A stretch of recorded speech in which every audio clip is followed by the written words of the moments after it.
The town called it a sale. She called it survival. He called it something else entirely. When Cord Halloran walked into that smoke-filled gambling hall with a stack of bills and walked out with another man's daughter, Harlan's Creek had its scandal of the decade. They whispered bought. They whispered owned. But up in those mountains, behind cabin walls no one else would ever see, the truth was far more complicated than money changing hands. This is a story about the price of freedom, the cost of choice, and what happens when two people trapped by other people's stories decide to write their own. Stay until the end. You won't believe where this goes. Drop a comment with your city so I can see how far this story travels. The afternoon sun cut through the gambling hall windows in dusty shafts, catching tobacco smoke and making it glow like something holy. It wasn't. Nothing in Murphy's Den was holy, and everyone in Harlan's Creek knew it. Cord Halloran stood just inside the doorway, letting his eyes adjust to the dim interior. He was a big man, not tall exactly, but solid in the way of someone who'd spent years moving rocks and felling trees. His beard was trimmed close, streaked with gray despite him being only 32. His hands hung loose at his sides, calloused and scarred from a decade of mountain living. He didn't belong here. The mountain men rarely came down except for supplies, and they sure as hell didn't walk into Murphy's den at 2 in the afternoon, looking like they had business to conduct. "Well, hell!" The voice came from the back corner, followed by the scrape of a chair. "Cord Halloran, thought you died up there." Cord's eyes found the speaker, Jack Murphy himself, owner of the establishment and the closest thing Harlan's Creek had to organized vice. Murphy was lean and sharp-featured, with the kind of smile that never quite reached his eyes. "Not dead," Cord said. His voice was rough from disuse. He didn't talk much up on the mountain. "Obviously." Murphy gestured to an empty chair at his table. "Drink? You look like you could use one." Cord didn't move toward the chair. "Heard you're holding Carson Voss's debt." The smile on Murphy's face shifted into something more calculated. 3 other men sat at the table, regulars by the look of them. They'd gone quiet, sensing drama. "Might be," Murphy said. "Why's that your concern?" "How much?" Murphy leaned back in his chair, making it creak. "Now that's an interesting question. Carson owes me $430, plus interest. Call it 500 even." He paused. "But I don't think you came down from your mountain to settle another man's gambling debt out of the goodness of your heart." "I didn't." Cord reached into his coat and pulled out a leather pouch. It landed on the table with a heavy thunk. "That's 500. Debt's cleared." Murphy didn't touch the pouch. "And what exactly are you buying, Cord?" "Not buying anything. Settling a debt." "Horse shit." Murphy's smile was gone now. "Carson's got nothing worth 500 except that land, and you've got your own. So what is it?" Cord's jaw worked for a moment. This was the part he'd been dreading. "The girl." The room went dead silent. Murphy's eyebrows climbed toward his hairline. "Elira?" "That's the one." One of the men at the table let out a low whistle. Murphy held up a hand for silence, his eyes never leaving Cord's face.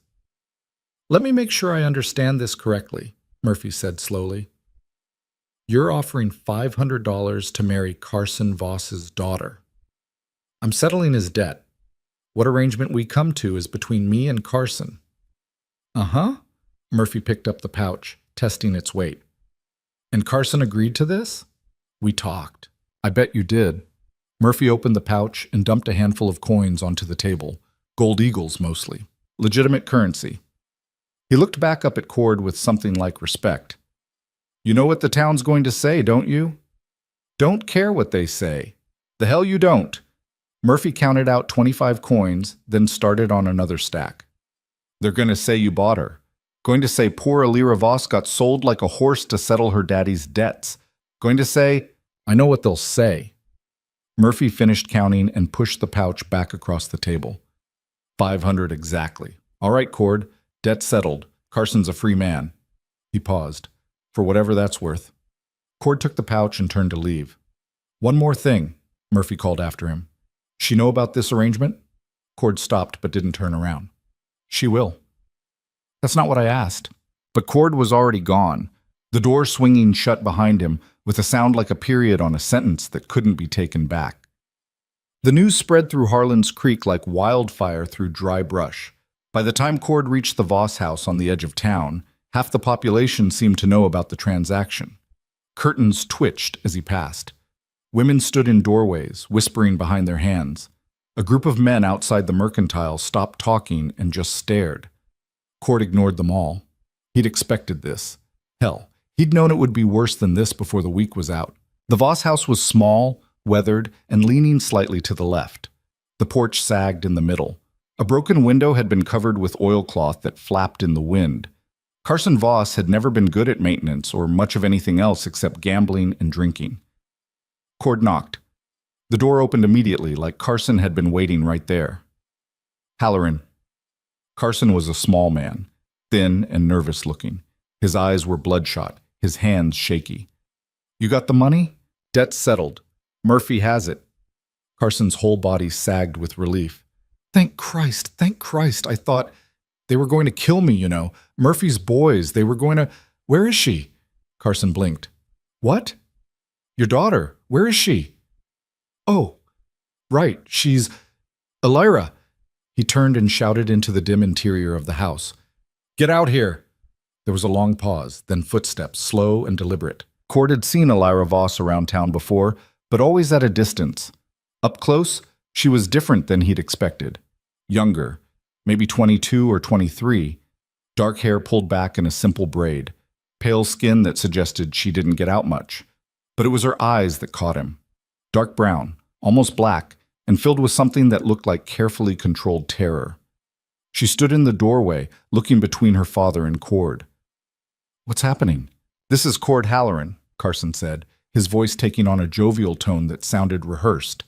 He's going to be your husband. Elira went very still. My what? Husband. He settled my debt with Murphy. $500. In exchange, you're going to marry him. Carson spoke like he was explaining something simple to a child. It's all arranged. Arranged? Elira's voice was flat. You arranged my marriage. Well, I wouldn't put it like... How would you put it? Carson's jovial expression cracked. Don't take that tone with me. This is the best option. You think I wanted this? You think I had a choice? Murphy's men were going to... He stopped, ran a hand through his thinning hair. It's done. Be grateful. Grateful. Elira looked at Cord for the first time, really looked at him. Her expression was unreadable. When? Tomorrow, Carson said. Father Williams agreed to do the ceremony at noon. Tomorrow. She laughed, a short, bitter sound. Of course. Wouldn't want to give me time to... What? Run? Kill myself? Change your mind? Elira. But she'd already turned and walked back into the house, her footsteps echoing on the wooden floor. Carson turned to Cord with a weak smile. She'll come around, just nervous, you know, wedding jitters. Cord looked at the small, trembling man in front of him and felt something close to disgust. She have anything to pack? Not much. Clothes, some personal items. I'll make sure she's ready tomorrow. She doesn't look ready. She'll be ready. Carson's voice had an edge to it now. She doesn't exactly have a choice, does she? Cord wanted to say something, wanted to point out that everyone had a choice, even if all the options were shit, wanted to tell Carson that he was a coward and a failure and that his daughter deserved better than to be traded like livestock. But he didn't say any of that, because at the end of the day, Cord was the one who'd walked into Murphy's den with $500 and walked out with a bride. He was part of this now, whether he liked it or not. Noon tomorrow, he said instead. Church. We'll be there. Cord nodded and turned to leave. As he walked away from the sagging house, he heard Carson call after him. You're a good man, Halloran, a real good man. Cord didn't respond. Good men didn't do what he'd just done. Good men found another way. The church was packed. Everyone in Harlan's Creek claimed to be God-fearing, but the truth was, most of them only showed up for weddings, funerals, and Christmas. This wedding had drawn a bigger crowd than Christmas. People wanted to see it for themselves, wanted to witness the scandal firsthand so they could talk about it for years to come. Cord stood at the altar in his best clothes, a clean shirt, dark pants, boots that he'd actually polished. His hair was combed back, his beard trimmed. He looked respectable, almost civilized. Inside, he felt like he was standing on the edge of a cliff. Father Williams stood beside him, Bible in hand, looking distinctly uncomfortable. Are you certain about this, son? No, Cord said honestly. That's not reassuring. Wasn't meant to be. The church doors opened. The crowd went silent. Elira walked in alone. That was the first shock. In Harlan's Creek, brides were given away by their fathers. It was tradition. But Carson Voss was nowhere to be seen. Elira walked down the aisle by herself, head up, eyes forward, moving with a kind of grim determination. She wore a simple dress, gray, not white. No veil, no flowers. Nothing that suggested celebration or joy. The whispers started immediately. "Did you see? Where's Carson? Poor thing, walking alone. Bought like a—" Elira heard every word. Cord could tell by the way her jaw tightened, the way her hands clenched at her sides. But she didn't stop. Didn't look at anyone. Just kept walking until she reached the altar and stood beside him. Up close he could see she'd been crying. Her eyes were red-rimmed, her face pale, but her expression was set, determined. Whatever she was feeling, she wasn't going to show it to this crowd. Father Williams cleared his throat. "Dearly beloved, we are gathered here today. Can we skip the speech?" Elira's voice cut through the traditional opening.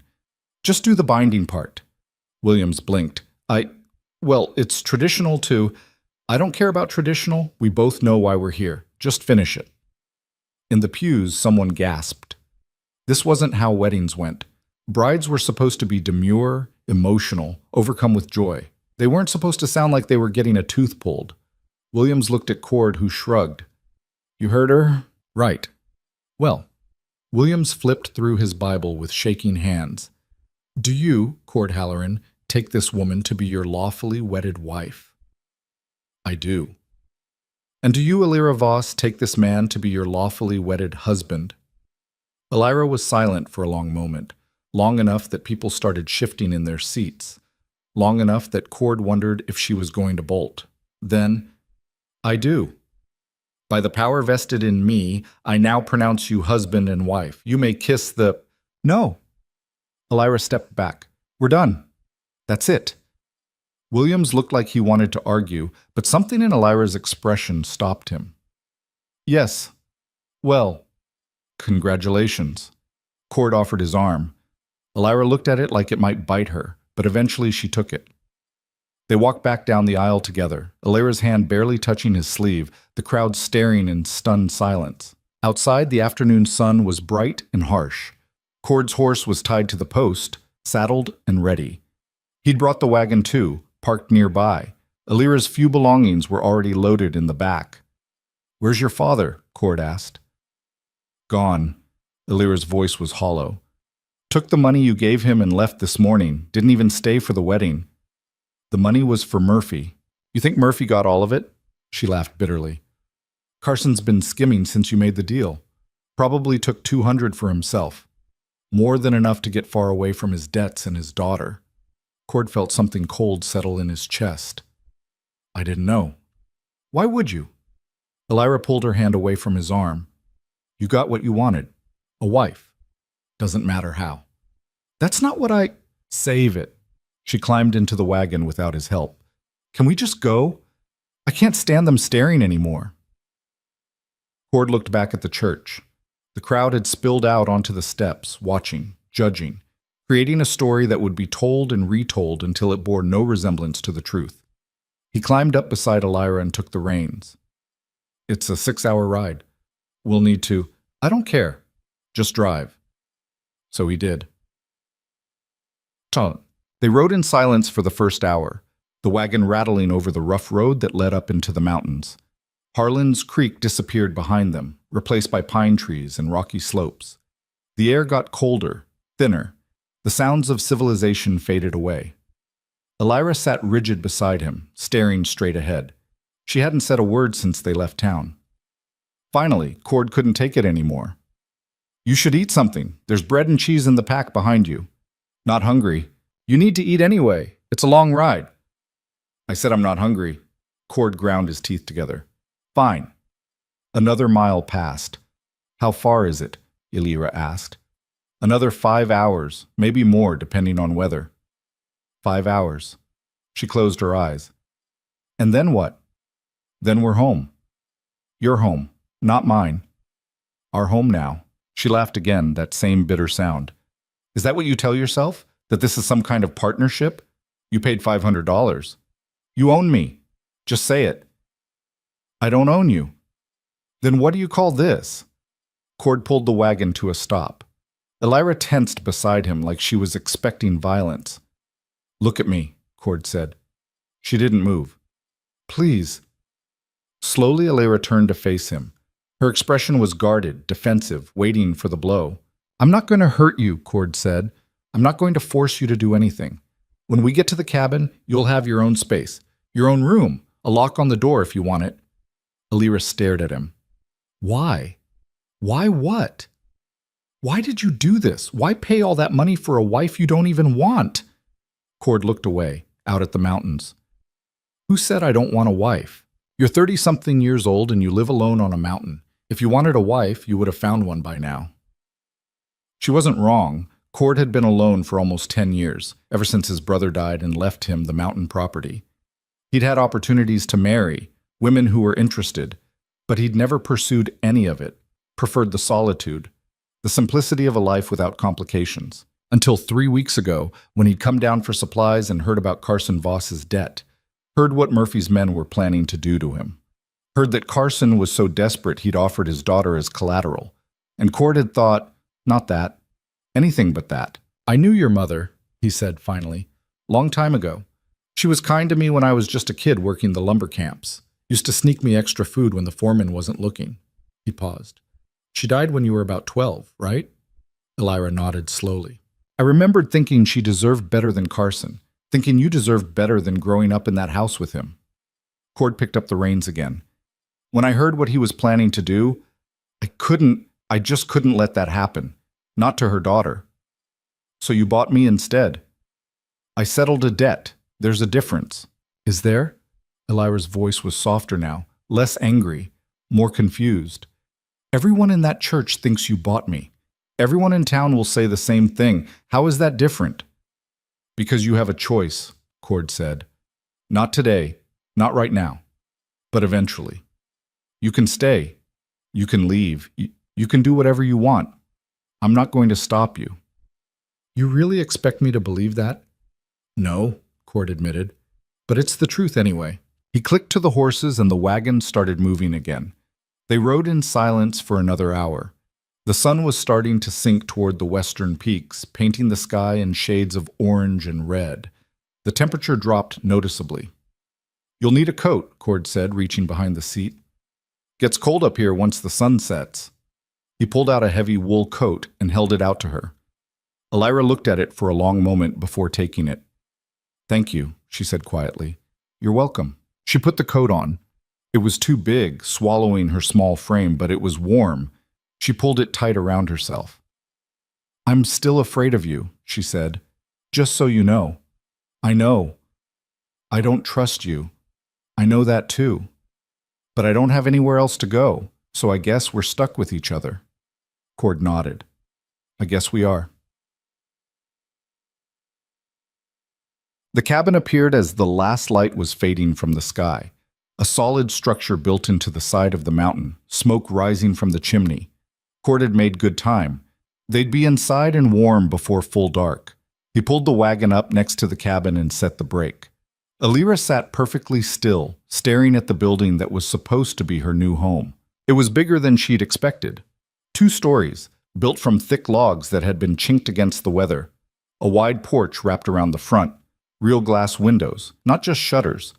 A barn stood about 50 yards away, and she could hear animals moving inside. Horses. Maybe a cow. It's not much, Cord said, climbing down from the wagon. But it's solid, keeps the weather out. Elira didn't move. Cord came around to her side and held up a hand to help her down. She stared at his hand for a moment, then took it. His grip was firm but gentle. He let go as soon as her feet hit the ground. Come on, he said. I'll show you inside. Get a fire going. The interior was warmer than outside, but still chilly.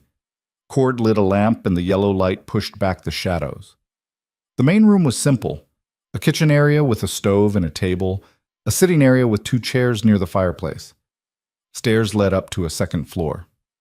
Your room's upstairs, Cord said, already moving to the fireplace. Left door at the top. I'm on the right. There's a washroom between them. Water comes from a cistern in the attic. Rainwater mostly, but it's clean. Alira stood in the middle of the room, still wrapped in the oversized coat, looking around like she was taking inventory. Everything was neat, clean, the dishes were washed and put away, the floor was swept. This wasn't the lair of a violent hermit. It was just a house. A lonely house, maybe, but a house. There's blankets on the bed, Cord continued, working to get the fire started. Extra ones in the chest if you need them. Gets cold at night. Chamber pot under the bed, but there's an outhouse about 30 yards behind the cabin if you prefer. Cord, he looked up from the kindling. Why are you doing this? Elira asked.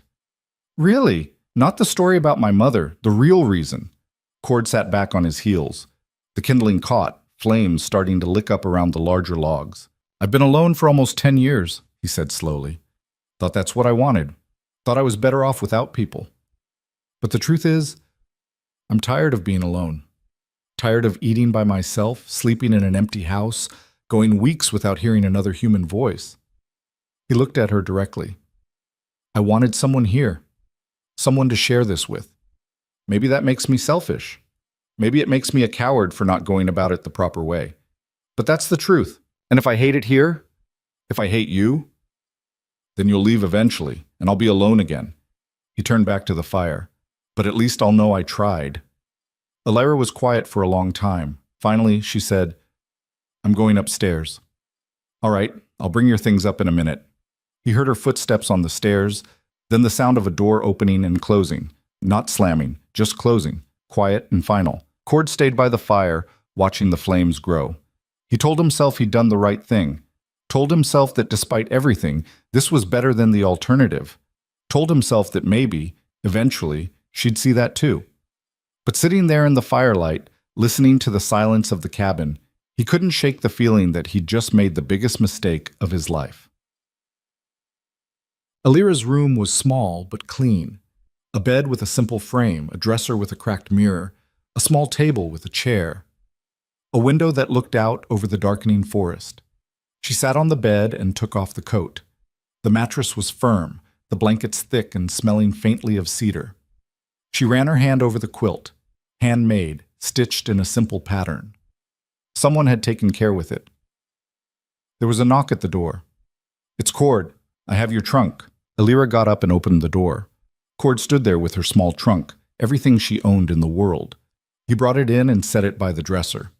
Lock, he said, pulling something from his pocket. For the door, if you want it. He held out a simple iron key. Alira took it slowly. The metal was cold in her hand. It's the only copy, Cord said. You want to keep that door locked? I can't stop you. Won't try. Why would you give me this? Because you're afraid. He said it simply, without judgment. And maybe having that lock will make you a little less afraid. That's worth something. He turned to leave. Cord? He stopped. What do you expect from me? Really? You said you wanted someone here, someone to share this with. What does that mean? Cord was quiet for a moment. I expect you to survive the winter. After that, we'll figure it out. He closed the door behind him. Alira stood there holding the key, listening to his footsteps go down the stairs. Then she turned and locked the door. The click of the lock sliding into place was the first sound of control she'd had in 3 days. She leaned against the door and closed her eyes. Tomorrow, she'd figure out what came next. Tomorrow, she'd start planning her escape, or her survival, or whatever this was going to become. But tonight, she was just going to sleep. In a locked room. In a house on a mountain. Married to a man she didn't know and didn't trust. It could be worse, she told herself. It could always be worse. She just hoped she was right. Alira woke to the sound of an axe splitting wood. For a moment, she didn't remember where she was. Then it all came back. The wedding, the ride, the locked door. She sat up quickly, her heart pounding, and looked around the unfamiliar room. Morning light filtered through the window, weak and gray. The axe stopped. Started again. A steady rhythm that echoed off the mountainside. She got out of bed, still wearing yesterday's dress, and went to the window. Below, in the clearing beside the cabin, Cord was working through a pile of logs.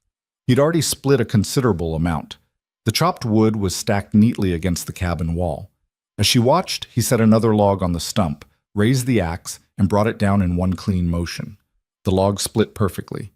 He worked like someone who'd done this 10,000 times. No wasted movement, no hesitation. Elira turned away from the window and looked at her trunk.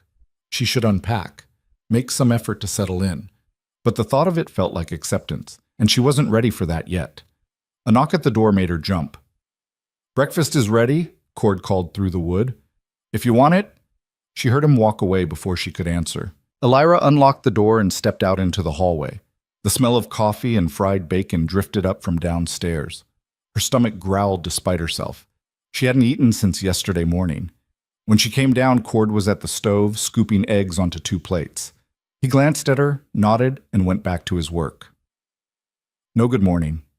No questions about how she slept, just a nod, like she was a business partner showing up for work. "Coffee's on the table," he said. "Milk if you want it.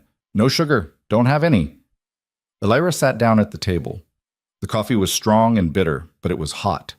She wrapped her hands around the cup and let the warmth seep into her fingers. Cord set a plate in front of her, eggs, bacon, fried bread, more food than she usually ate in a day.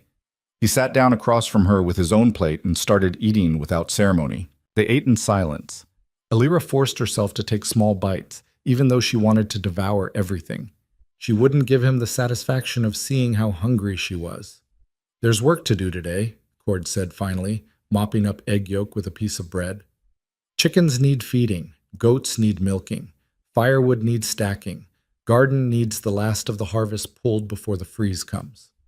Elira set down her fork. "And what do you expect me to do?" "Whatever you're capable of." "I don't know how to milk a goat." "Then I'll show you." He finished his coffee and stood up. "Or you can feed the chickens. That's simple enough.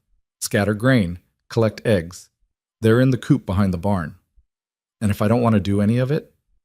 Cord looked at her for a long moment. "Then don't. Sit here all day if you want, but the work still needs doing, and I can't do all of it alone. That's why—" He stopped himself. "That's why you needed a wife," Elira finished coldly. "That's why I could use help," Cord corrected. "There's a difference." He walked out, leaving his plate on the table. Elira sat there for another minute, staring at the dirty dishes. Then she stood up, picked up both plates, and carried them to the wash basin.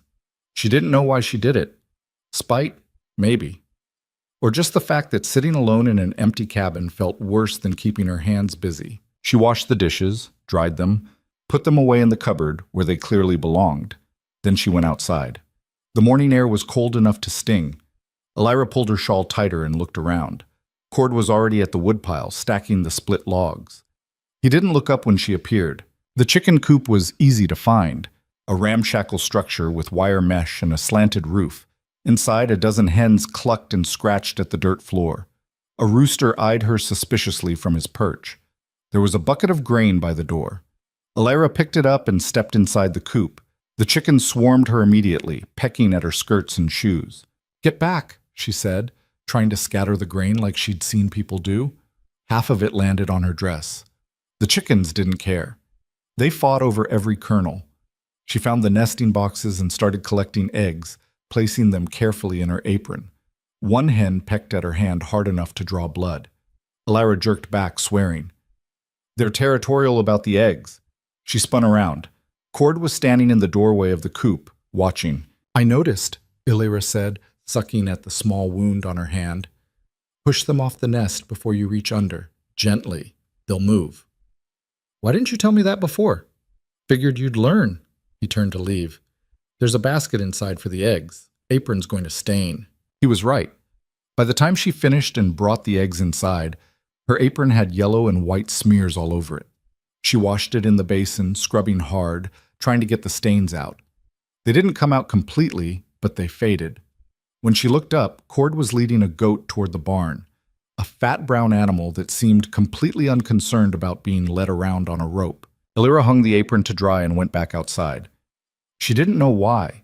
She could have stayed inside, could have gone back upstairs and locked herself in her room, but something about the way Cord had said, "I can't do all of it alone," stuck with her. Inside the barn, Cord had the goat on a small platform, a bucket positioned underneath. He was already milking, his hands moving in a steady rhythm. Milk hissed into the bucket in white streams. "You wanted to learn?" he asked without looking up. "I didn't say that." You're here, aren't you? Elira came clutching his hands. How do you do it? Thumb and forefinger at the top. Squeeze down. Not too hard or you'll hurt her. Not too soft or nothing comes out. He demonstrated, slower this time. Like that. Seems simple enough. It is, until you try it. He stood up and gestured to the stool. Your turn. Elira hesitated. Then she sat down and reached for the goat's udder.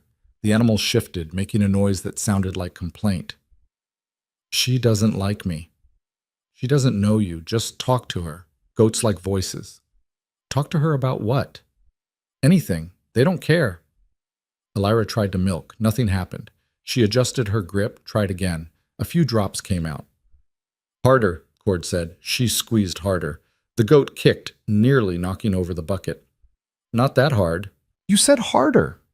Harder than you were doing. Not hard enough to hurt her. Elira tried again. This time, milk came out in a thin stream. It felt strange, the warmth of the animal, the mechanical process of it. But it worked. There, Cord said. Keep that rhythm. She milked until her hands cramped and the bucket was half full. When she stood up, the goat immediately walked away, apparently done with the whole business. Not bad for a first try, Cord said. He picked up the bucket. Tomorrow you'll do it faster. Who says I'm doing it tomorrow? Someone has to. Goats need milking every day, same time or they get sick. He walked out of the barn with the milk. Elira stood there looking at her hands. They smelled like goat and barn and animal musk. She wiped them on her already ruined apron and followed him out. The rest of the day passed in a blur of work. Cord showed her where the garden was, a large plot behind the cabin with the last of the season's vegetables still clinging to life. They pulled carrots, potatoes, turnips. Everything went into baskets and then into the root cellar, a dark, cool space dug into the hillside. Elira's back ached. Her hands were filthy. Her dress was covered in dirt and chicken mess and vegetable stains. She looked like she'd been dragged through a farmyard, which she supposed she had been. That night, Cord made dinner. Roasted chicken, potatoes, the carrots they'd just pulled. It was simple food, but well cooked. He ate like he worked, efficiently and without comment. Your mother taught you to cook? Elira asked, surprising herself. Cord looked up. No, my brother. After our parents died, he raised me. Taught me everything I know about surviving up here. Where is he now? Dead 10 years ago. Logging accident. I'm sorry. Cord shrugged. Long time ago. They finished eating. Elira stood up to clear the dishes, then stopped. Why are you being decent to me? What? You could be cruel. You could force me to work. Could force me to do anything, but you're not. Why? Cord pushed his chair back from the table. What would be the point? You're already here. Already doing the work. Being cruel wouldn't change anything except making us both miserable. So this is just practical. Call it whatever you want. He stood up. I'm going to check the animals one more time before bed. Lock your door if you want. He went out into the darkness, leaving Elira alone with the dirty dishes and her thoughts. She washed the dishes again. It was becoming a pattern. Then she went upstairs, locked her door, and lay down on the bed fully clothed. Outside, she could hear the wind picking up, rattling the shutters. The temperature was dropping. Winter was coming to the mountains, and she was stuck here until spring at the earliest. She fell asleep thinking about escape routes and survival, and whether she had the strength to walk back to Harlan's Creek in the snow. The days began to blur together after that. Wake up, breakfast, chores, lunch, more chores, dinner, sleep. The routine was numbing in its repetition, but Elira found herself falling into it anyway. What else was there to do? She learned to milk the goats without getting kicked, learned to collect eggs without getting pecked bloody, learned which vegetables stored best, and how to pack them in the root cellar so they wouldn't rot over the winter. Cord taught her without fanfare. He'd show her something once, maybe twice, if it was complicated, and then expect her to remember. If she made a mistake, he'd correct it without criticism. If she did something right, he didn't praise her. He just moved on to the next task. It should have been insufferable, but somehow it wasn't. There was a strange comfort in his lack of expectations. He didn't treat her like a wife exactly, more like a partner, someone who shared the burden of keeping them both alive. 2 weeks after the wedding, the first snow came. Elira woke to silence, the kind of deep quiet that only comes with snow. She went to the window and saw the world transformed. Everything was white. The trees, the clearing, the path down the mountain, all of it buried under at least 6 inches of fresh powder. Downstairs, Cord was already up, stoking the fire. "Storm came in last night," he said when she appeared. "We'll need to clear a path to the barn, check on the animals, make sure nothing's leaking." "How long will it last?" "Snow's probably done, but the cold's just starting. We'll have snow on the ground until March, maybe April." 6 months. Elira felt something tighten in her chest. 6 months trapped on this mountain with a man she barely knew. "You all right?" Cord asked, looking at her closely. "Fine." "You don't look fine." "I said I'm fine." He studied her for another moment, then nodded. "All right, get some breakfast. We'll tackle the path after." Clearing the path was brutal work. The snow was heavy and wet, and Elira's arms burned after the first 10 minutes. But Cord worked beside her, shoveling just as hard, and somehow that made it bearable. They didn't talk, just worked, side by side, until there was a clear path from the cabin to the barn and the chicken coop. The animals were fine. Cold, but fine. Cord had built the structures well. No leaks, no drafts strong enough to threaten them. Elira milked the goats while Cord mucked out the stalls, and then they headed back to the cabin. Inside, Elira's clothes were soaked through. She was shivering so hard her teeth chattered. "Go change," Cord said. "I'll make something hot." Upstairs, Elira peeled off her wet things and put on dry clothes, one of the few dresses she owned that wasn't already ruined by farm work. When she came back down, Cord had made tea and was heating soup. "Drink," he said, handing her a cup of tea. She did. The warmth spread through her body, loosening the tight knots in her muscles. "First winter in the mountains?" Cord asked. "First winter anywhere this cold. You'll get used to it. Takes time, but you will." "What if I don't want to get used to it?" Cord looked at her over the rim of his own cup. "Then you'll be miserable for 6 months. Your choice." She wanted to throw the tea in his face, wanted to scream that none of this was her choice, but she didn't, because the truth was, he was right. She could fight it, or she could adapt. Those were the only options. "I hate you," she said instead. Cord nodded. "I know. Does that bother you?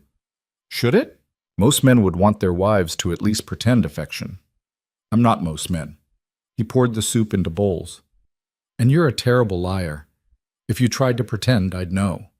Despite herself, Elira almost smiled. "You're very confident about that. I've spent 10 years reading animal behavior. People aren't that different." "I'm not an animal." "Didn't say you were, but you do this thing with your jaw when you're angry. Tighten it just a bit. And your hands, you clench them when you're scared." He set a bowl of soup in front of her. "You're not doing either right now, so you're not as angry or scared as you're pretending to be." Elira looked down at her hands. He was right. She hadn't even noticed. "That's irritating," she said. "Probably, but it's useful." They ate their soup. Outside, the wind picked up again, howling around the corners of the cabin. "Storm's not done after all," Cord said, listening. "We'll be snowed in for a few days." "How can you tell?"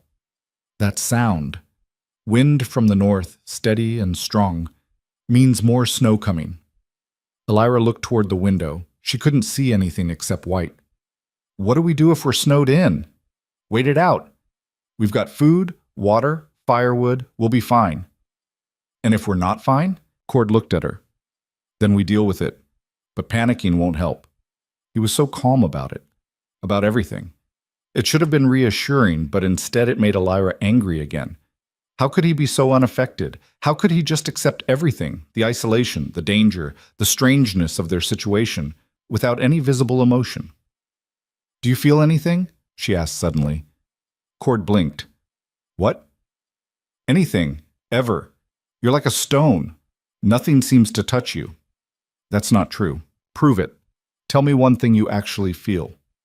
Cord set down his spoon.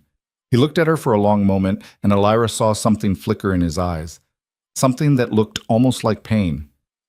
"I feel alone," he said quietly, "even with you here.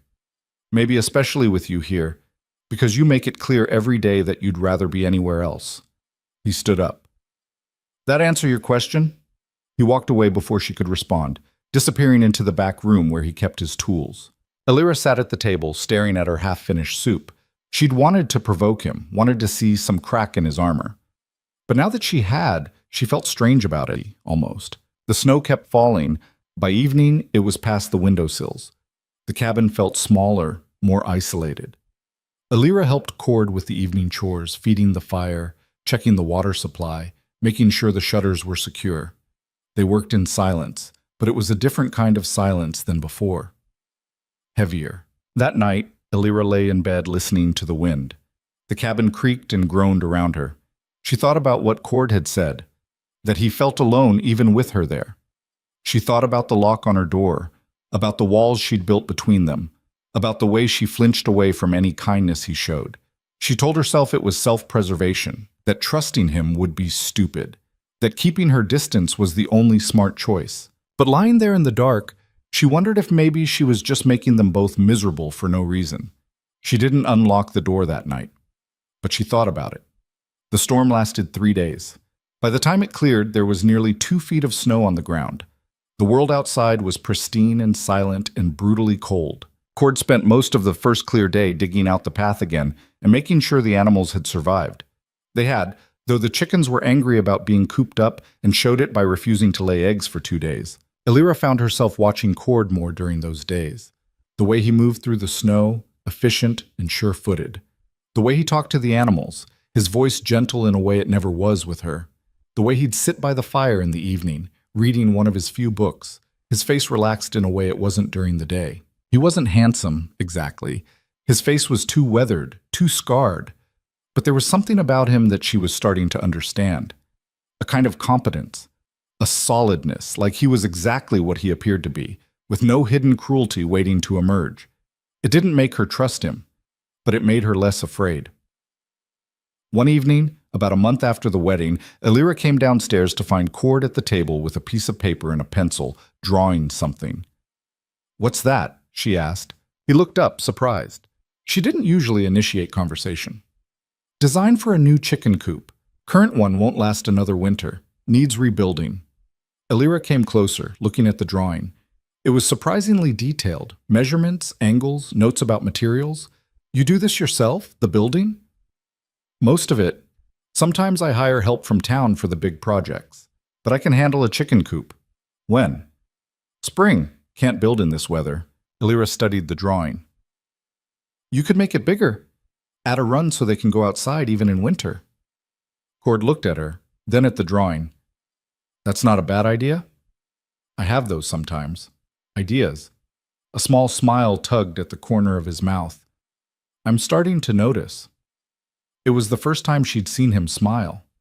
Really smile, not just a polite acknowledgement. It changed his face, made him look younger, almost boyish. Alira sat down at the table. "Show me what you're planning." So he did. They spent the next hour going over the design, Alira pointing out potential improvements, Cord listening and sometimes incorporating her suggestions. It was the longest conversation they'd had that wasn't about immediate chores or survival. When Alira finally went upstairs, she realized she'd almost enjoyed it. That night, she didn't lock her door right away. She stood there with the key in her hand, thinking. Then she locked it anyway, but slower, more out of habit than fear. Winter deepened. The days were short and brutally cold. The work never stopped. Animals to tend, snow to clear, firewood to split, food to prepare. But Alira found herself settling into it. The rhythm became familiar, comfortable even. She and Cord developed a pattern. They'd work together in the mornings, separate in the afternoons, come together again for dinner. They didn't talk much, but the silences weren't as tense anymore. Sometimes they were almost companionable. Alira started cooking some of the meals. At first, just simple things, bread, soup, but Cord ate everything she made without complaint, and gradually she became more ambitious. She found an old cookbook in one of the cabin's drawers and started trying recipes. Some of them were disasters, but some were good. Cord always ate them either way, but she could tell which ones he actually liked by the way he'd go back for seconds. She stopped wearing the lock key around her neck, started leaving it in the drawer of her dresser instead. The door was still locked every night, but it felt different, less like a fortress and more like privacy. 2 months after the wedding, Alira woke in the middle of the night to a strange sound. It took her a moment to place it, something outside, moving through the snow, something big. She got out of bed and crept to the window. In the moonlight reflecting off the snow, she could see a dark shape near the barn, too big to be a wolf, too bulky. Bear. Her heart started pounding. She'd heard stories about bears, how they could tear through barn walls, kill livestock, attack people if cornered. She ran to Cord's door and knocked. "Cord, wake up." The door opened immediately. He was already half-dressed, alert. "What's wrong?" "There's a bear, by the barn." Cord swore and grabbed his rifle from beside the door. "Stay inside." "What are you going to do?" "Scare it off. Lock the door behind me." He was down the stairs and out the door before she could argue. Elira watched from the window as he approached the barn, the rifle held ready. The bear looked up, massive and unconcerned. Cord fired a shot into the air. The sound cracked across the mountain, echoing. The bear startled, then lumbered away into the trees with surprising speed for something so large. Cord stood there for a long time, making sure it was really gone. Then he checked the barn, making sure the animals were all right. Finally, he came back inside. Elira was waiting by the door. "Is it gone?" she asked. "For now. It'll come back if it smells food. We'll need to reinforce the barn doors." "Are the animals all right?" "Scared, but fine." He set the rifle down and looked at her. "You should go back to bed." But Elira didn't move. "You could have been killed." "Bear probably would have run anyway. They don't usually attack unless they're starving or protecting cubs." "Probably, but not definitely." Cord shrugged. "That's life up here. Dangerous sometimes. And you do it alone for 10 years. Did it alone, not anymore." Something in the way he said it made Elira's chest feel tight. She'd been thinking of herself as trapped here, forced into this life. But Cord had chosen it, had chosen this isolation, this danger, this loneliness. And then he'd chosen her. Chosen to not be alone anymore, even if it meant bringing someone who hated him into his home. "I don't hate you," she said quietly. Cord looked at her, surprised. "What? I told you I hated you. I was wrong. I don't hate you." She wrapped her arms around herself. "I don't know what I feel, but it's not hate. All right? That's it? Just all right? What do you want me to say?" "I don't know. Something more than all right." Cord was quiet for a moment. Then, "I'm glad you don't hate me. It makes this easier." "This? Being here together, living together, whatever this is." Elira nodded slowly. "Yeah, it does." They stood there in the dim cabin, the fire burning low, both of them in their night clothes. It should have been awkward, but it wasn't. "Go to bed," Cord said finally. "We'll deal with the barn in the morning." Elira went upstairs, but this time she didn't lock the door. She told herself it was just because she was tired, because it didn't matter anymore, because she was starting to realize that whatever Cord was, he wasn't a threat. But the truth was simpler than that. She was starting to feel safe. Spring came late to the mountains that year. By the time the snow finally started to melt in earnest, it was already late April. Elira had been at the cabin for 6 months. She woke one morning to the sound of water dripping from the roof, a sound she'd almost forgotten existed. When she looked out the window, she could see patches of brown earth emerging from the white, like the mountain was shedding its winter skin. Downstairs, Cord was already making breakfast. He'd been up since before dawn, as usual. "Snow's melting," Elira said, pouring herself coffee. "About time. We're running low on storage food. Another month and we'd have been eating nothing but potatoes and dried beans. We could make a trip to town soon, get supplies." Cord looked at her. "You want to go to town?" Elira realized what she'd said. Town meant facing all those people who'd watched her walk down the aisle alone. Meant hearing the whispers, seeing the judgment in their eyes. "I didn't say I wanted to. I said we could." "We don't have to. I can go alone if you'd rather stay here." Part of her wanted to take that offer, hide up here on the mountain where no one could see her. But another part, a newer, stronger part, bristled at the idea. "No," she said. "I'll come." They made the trip 2 weeks later, once the roads were clear enough for the wagon. Elira dressed carefully that morning, choosing her least worn dress, braiding her hair neatly. She told herself it didn't matter what the town thought, but her hands shook as she fastened her boots. Cord noticed. He always noticed. "You don't have to prove anything to them," he said. "I'm not trying to prove anything." "Liar." She glared at him. "I'm not lying." "Your jaw's doing that thing again."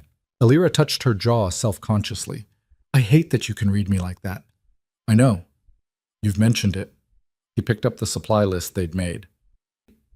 No, she thought, but she nodded anyway. The ride down the mountain felt longer than she remembered. Every mile brought them closer to Harlan's Creek, closer to the life she'd left behind. Elira's stomach churned. If it gets too bad, we leave, Cord said. Just say the word. I'm fine. You're gripping the seat hard enough to leave marks. She loosened her hands. I said I'm fine. They rode in silence for another hour. Then Harlan's Creek appeared in the valley below, small, familiar, and suddenly terrifying. The stairs started the moment they drove into town. People stopped what they were doing to watch. Women clutched their shawls and leaned together, whispering. Men stood in doorways, arms crossed, expressions unreadable. Cord pulled the wagon up in front of the general store and set the brake. I'll handle the supplies. You can wait here if you want. No? Elira climbed down before she could change her mind. I'm coming in.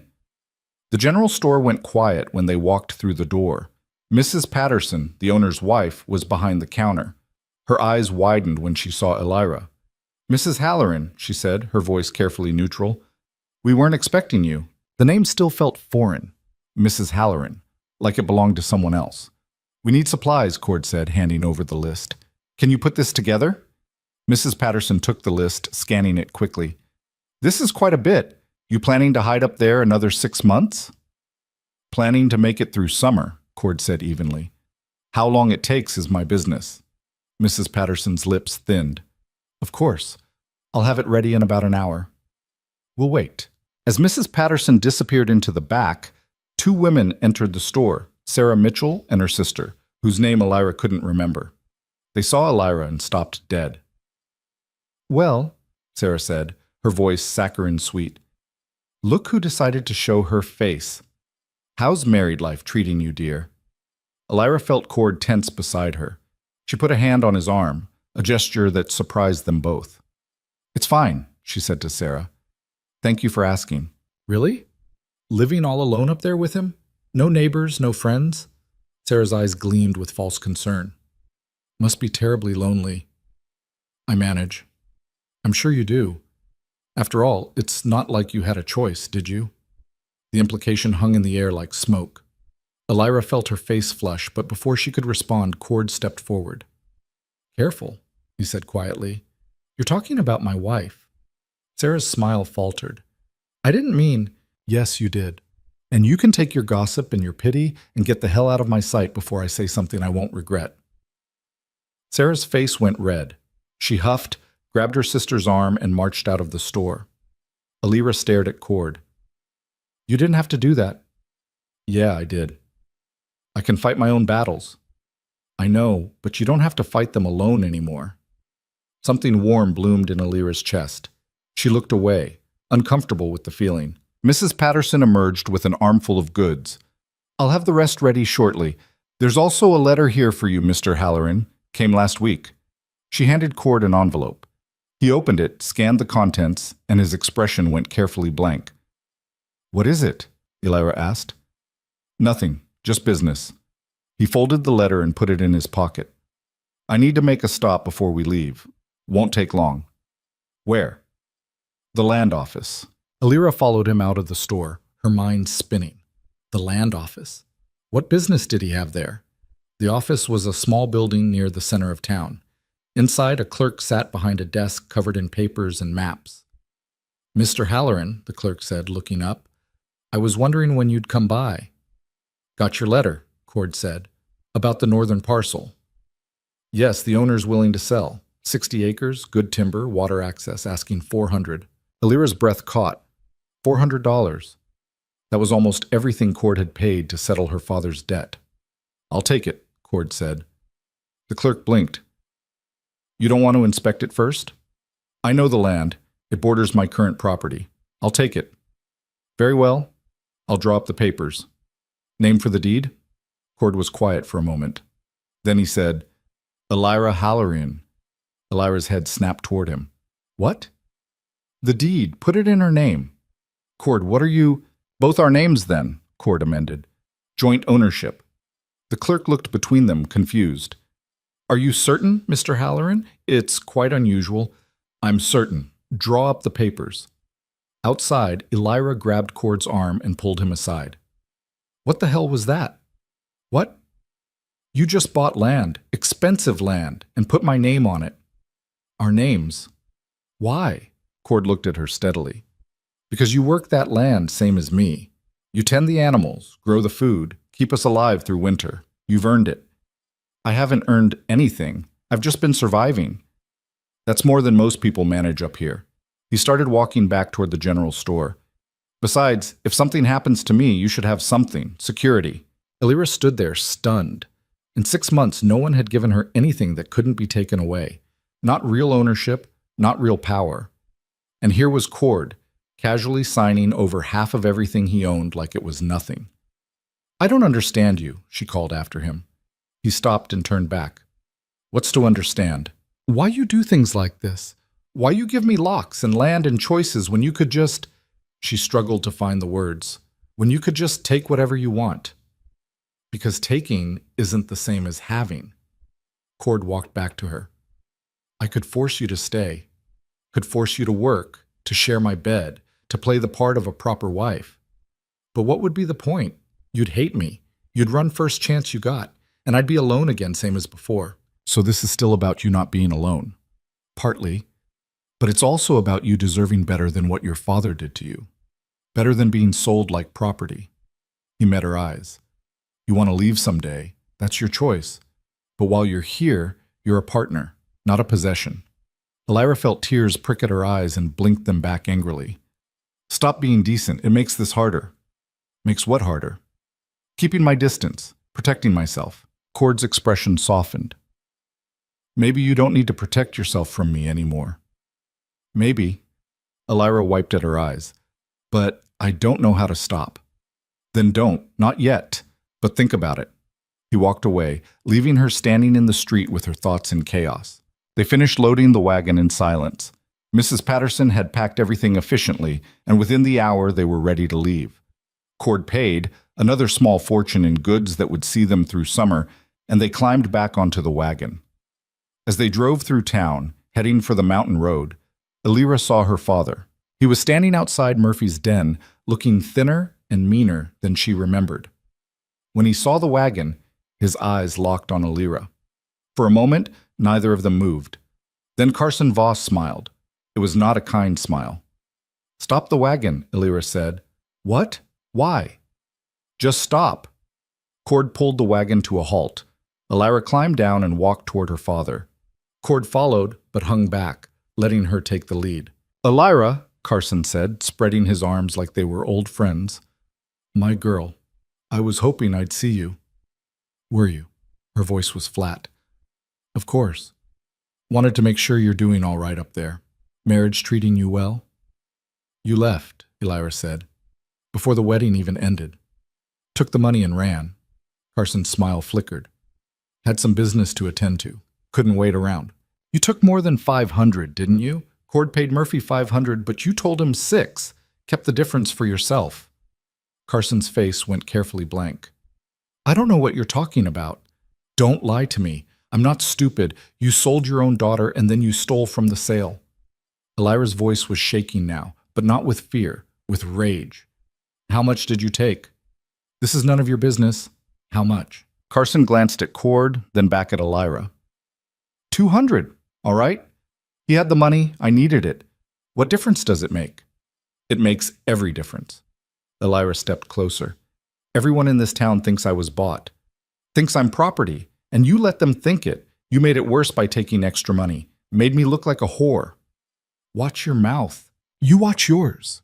Elira's voice cut like a knife. You're the one who gambled away everything we had.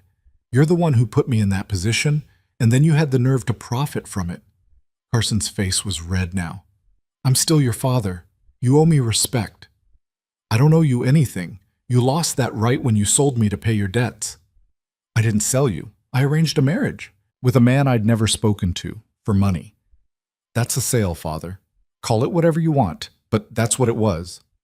Carson looked at Cord. You going to let her talk to me like this?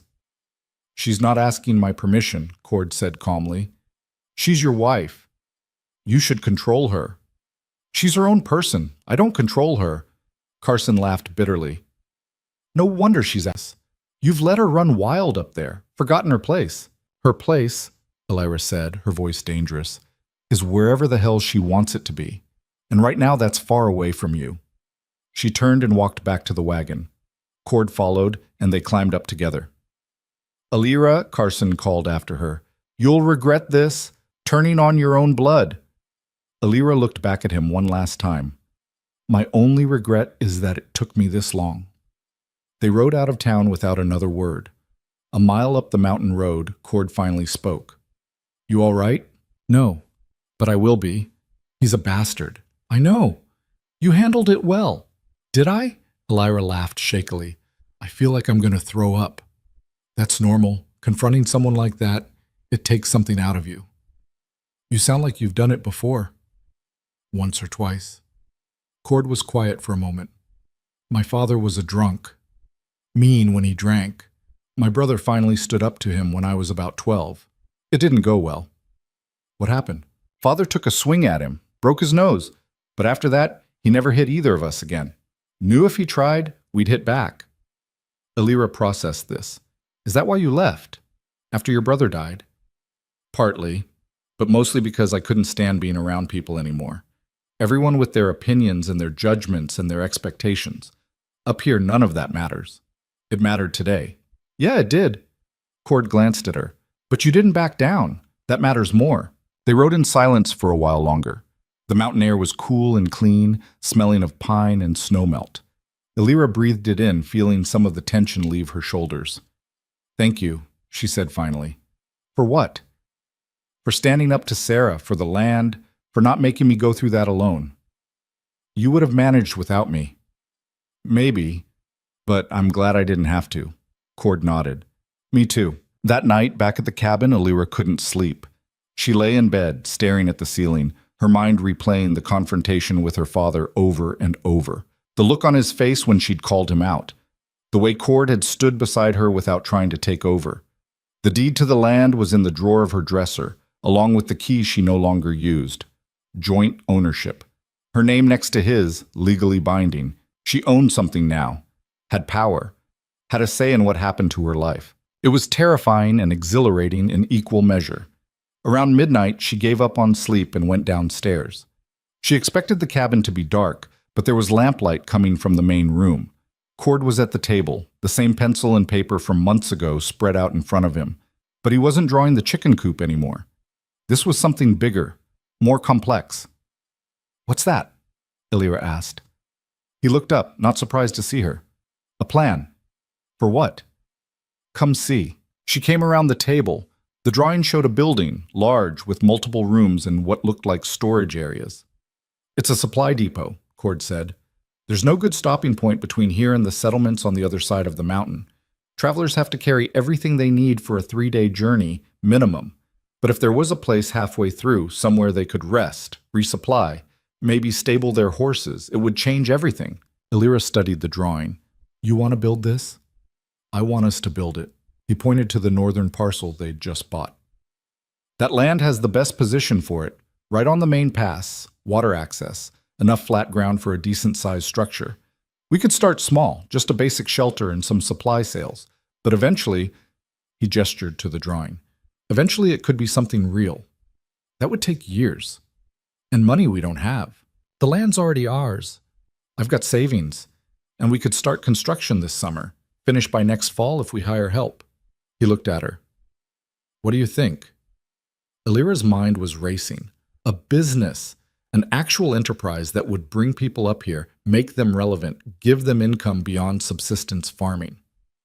I think you're crazy, she said, but I also think it might work. Might? Probably will work, if we do it right. She pulled up a chair and sat down. We'd need more than just supplies. Travelers would need hot food, a warm place to sleep, medical supplies in case of injury. I was thinking about that. Cord pointed to another section of the drawing. Kitchen here, sleeping quarters here, storage here. Who would run it when we're not there? We'd be there, that's the point. Make it our primary business, keep the cabin for personal use, but live at the depot during the travel season. Elira looked at him. You've really thought this through. I've had time. Winter's long when you've got nothing to do but think. Why tell me now? Because I needed to know you were staying. The words hung in the air between them. You bought that land to test me, Elira said slowly, to see what I'd do with real ownership. Partly, but also because you deserved it. Cord set down his pencil. I meant what I said earlier. You're a partner. If we're going to do this, build something that lasts, I need to know you want it too. Not just because you're trapped here, but because you choose to be here. Elira thought about the past 6 months.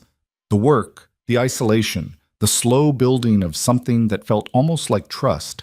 She thought about how she'd stopped locking her door, how she'd stood up to her father with Cord beside her, how she'd started thinking of the cabin as home instead of prison.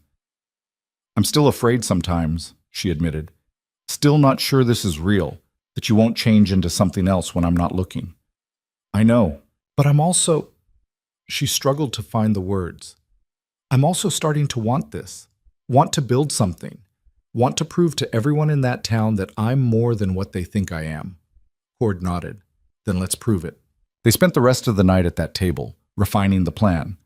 Elira had ideas Cord hadn't considered, about layout, about services, about how to make travelers actually want to stop instead of pushing through. Cord had the practical knowledge, about construction, about costs, about what the mountain weather would and wouldn't allow. By the time the sun came up, they had something that looked almost real, a business plan, a timeline, a shared goal. We should name it, Elira said, looking at the final drawing. Name it what? She thought for a moment. Then, Wren and Hale. Wren and Hale? My name first, your name second. Equal partnership. Cord looked at her, and for the first time since she'd known him, he smiled fully, openly. Wren and Hale. I like it. Good, because I'm not changing it. They shook hands across the table, sealing the agreement. It felt formal and strange and perfect. Outside, the sun was rising over the mountains, painting everything in shades of gold and pink. It was going to be a beautiful day. The kind of day that made you believe anything was possible. Elira believed it. Maybe for the first time in her life, she actually believed that the future could be something she built instead of something that happened to her. And standing there with Cord, looking at their plans spread out on the table, she realized she wasn't afraid anymore. She was ready. Construction on Wren and Hale began in early June, when the ground finally thawed enough to dig proper foundations. Cord hired 4 men from Harlan's Creek, laborers who needed the work and didn't ask too many questions. They arrived at dawn every day, worked until dusk, and left without much conversation. Elira worked alongside them. At first, the men didn't know what to make of her. A woman on a construction site was unusual enough. A woman who actually knew what she was doing was unheard of. But she learned fast. Within a week, she could frame a wall as well as any of them. Within 2, she was giving orders that the men actually followed. You're good at this, Cord said one evening, watching her sketch out the kitchen layout. Don't sound so surprised. I'm not, just observing. Elira looked up from her drawing. I've been thinking about the supply inventory. We should stock more medical supplies than you planned. Travelers get injured up here all the time. If we can treat minor wounds, set broken bones, that becomes part of our reputation. You know how to do that? Treat injuries? My mother did. She was the closest thing Harlan's Creek had to a doctor for years. I watched her work. Elira's expression softened at the memory. She would have liked this, what we're building. I think she would have liked you. She knew me. I was her daughter. I mean who you've become, not who you were forced to be. Elira set down her pencil. Over the past months, Cord had gotten better at saying things that cut right through her defenses. She didn't know if she loved it or hated it. Stop doing that, she said. Doing what? Seeing more in me than I see in myself. That's not what I'm doing. I'm just seeing what's actually there. He stood up. I'm going to check the foundation before it gets too dark. You coming? She followed him outside. The depot was taking shape faster than Elira had expected. The main structure was up, walls framed and partially shingled. The storage room was almost finished. In another month, maybe 2, they'd have something functional. Standing there looking at it, Elira felt a swell of pride that caught her off guard. This was hers. Not given to her, not inherited, not taken. Built with her own hands and her own vision. We should go to town next week, said, breaking into her thoughts. Let people know we're opening. Start spreading the word to travelers. Elira's stomach clenched. Do we have to? Eventually, people need to know we exist. Can't run a business in secret. I know, She stopped. They're going to talk, say things. Let them. Easy for you to say. Cord looked at her. You stood up to your father. You can handle some gossip. That was different. He deserved it. And they don't? Elira thought about Sarah Mitchell and her sister, about Mrs. Patterson's careful neutrality, about all the people who'd stared and whispered and made assumptions. Maybe they do, she admitted. They made the trip the following Tuesday. This time, Elira didn't shake in the wagon. She'd dressed practically, work clothes, boots, hair tied back, and she carried herself differently, like someone who had somewhere to be and things to do. The town reacted the same way it had before. Stares, whispers, judgment. But this time, Elira didn't care as much. They posted notices at the general store, the saloon, and the land office. Simple announcements. Wren and Hale Supply Depot, opening July 15th, halfway point on the Northern Pass. Supplies, hot meals, lodging. Mrs. Patterson read the notice with raised eyebrows. You're opening a business? We are, Elira said. Both of you? My name's first on the deed, yes, both of us. Mrs. Patterson's expression shifted into something that might have been respect. Well, that's ambitious. It's necessary. Travelers need a stopping point. We're providing one. And you think people will come all the way up there? They already go past there. We're just giving them a reason to stop. Elira met the older woman's eyes steadily. We'd appreciate you spreading the word. Tell anyone who's planning to travel north. Mrs. Patterson nodded slowly. I'll do that. Outside, Cord was talking to a group of men near the saloon. Elira recognized one of them, Thomas Wright, who ran freight between towns. Cord was showing him a map, pointing out the location of the depot. That's smart positioning, Wright was saying. I've lost 2 horses on that pass in the last year. Having a place to rest them halfway through would be worth the stop. We'll have feed and stabling, Cord said, plus hot food and a warm place to sleep if the weather turns. Wright nodded. I'll spread the word. Other freighters will want to know. As they talked, Elira noticed a woman standing apart from the group. She was young, maybe Elira's age, with a bruise on her cheek that looked fresh. She was watching Elira with an intensity that was almost unsettling. Elira walked over. Can I help you with something? The woman startled. Sorry, I didn't mean to stare. It's all right. Everyone stares. That's not why The woman stopped, struggling with something. My name is Anne Cordell. I heard what you said to your father last month outside Murphy's den. Elira went very still. You were there? I was across the street. I heard everything. Anne's voice dropped lower. What you said about him selling you, about not owing him anything, I needed to hear that. Why? Anne touched the bruise on her cheek self-consciously. My husband. Sometimes he gets angry, says I owe him, that I'm his property because we're married. She looked at Elira directly. But you're married too, and your husband doesn't treat you like property.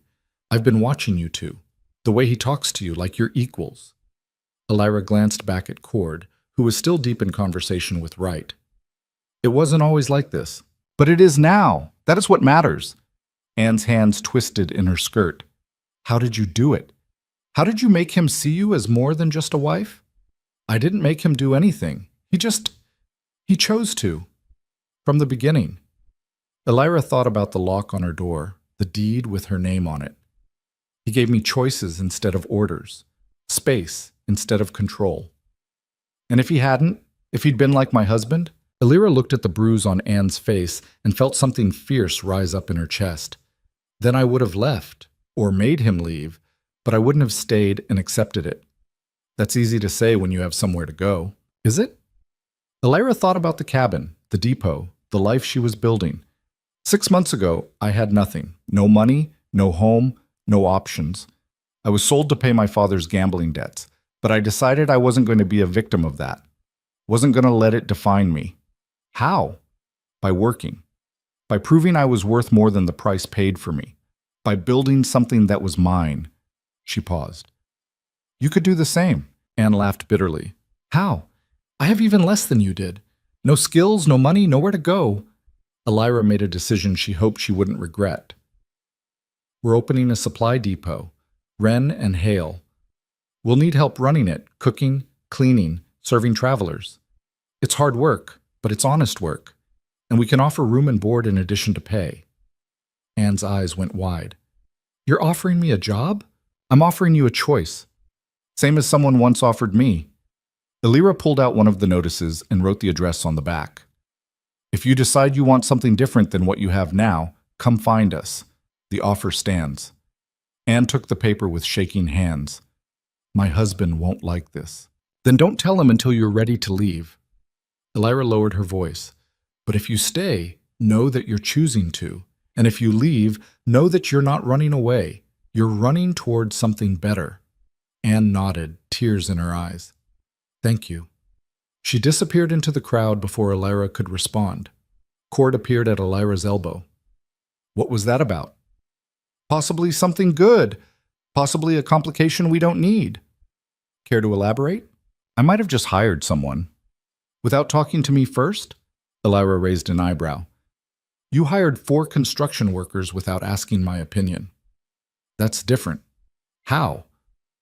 Cord opened his mouth, then closed it. Fair point. Who'd you hire? A woman named Anne. She's in a bad situation. I offered her a way out. Is she qualified? For what? Cooking? Cleaning? Dealing with travelers? Elira crossed her arms. Are any of us qualified for what we're doing? We're making it up as we go. Cord looked at her for a long moment. Then he smiled. You're right. We are. So you're not angry? Why would I be angry? You made a business decision. Your name's on the deed same as mine. Something in Elira's chest loosened. I keep waiting for you to take that back. To decide this equal partnership thing isn't working. It's working fine. Better than fine, actually. Cord picked up the supply list. We should get back. Lots of work before opening day. They loaded the wagon and headed out of town. Elira looked back once, wondering if Anne would actually show up. Wondering if she'd just made things better or worse. She guessed she'd find out soon enough. Wren and Hale opened on a Thursday in mid-July. The weather was clear, the building was as ready as it was going to be, and Elira was terrified. What if no one comes, she said for the 3rd time that morning. Then we'll eat a lot of stew, Cord replied, stirring the massive pot of beef and vegetables Elira had prepared. And try again tomorrow. That's not helpful. It's realistic. The first travelers arrived around noon, a family heading north to the settlements, looking exhausted and grateful for a place to rest. Elira served them stew and bread, while Cord helped the father stable their horses. The children ate like they hadn't seen hot food in days.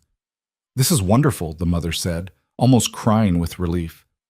We didn't think we'd find anything until we reached Cooper's Landing. That's still another 2 days. That's why we're here, Elira said. How long do you need to rest? Just an hour or 2, enough for the children to eat and the horses to recover. By the time the family left, 2 more groups had arrived.